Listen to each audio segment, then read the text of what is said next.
Yemen హౌతీలను America target చేసింది. హౌతీలపై బాంబుతో దాడి చేసింది. ఈ బాంబు దాడి వీడియోను అమెరికా అధ్యక్షుడు డొనాల్డ్ ట్రంప్ సోషల్ మీడియాలో పోస్ట్ చేశారు.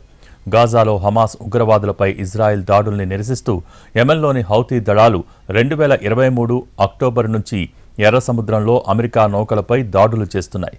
ఇటీవల ఈ దాడులు మరింతగా ఎక్కువయ్యాయి. దీంతో ప్రతీకార దాడులకు దిగింది అగ్రరాజ్యం. యెమెన్లో అమెరికా బాంబుతో డజన్ల కొద్దీ హౌతీ ఉగ్రవాదులు మరణించారు. పలువురు నలువైపులా దీర్ఘచతురస్రాకారంలో నిలబడి ఉన్నప్పుడు వైమానిక దాడి జరగటంతో ఒక్కసారిగా పెద్ద ఎత్తున ఆకాశంలో నల్లగా దుమ్ము చెలరేగింది. బాంబు పేలిన ప్రదేశంలో పెద్ద గొయ్యి పడింది. ఈ దాడిలో 67 మంది మరణించారని తెలుస్తోంది.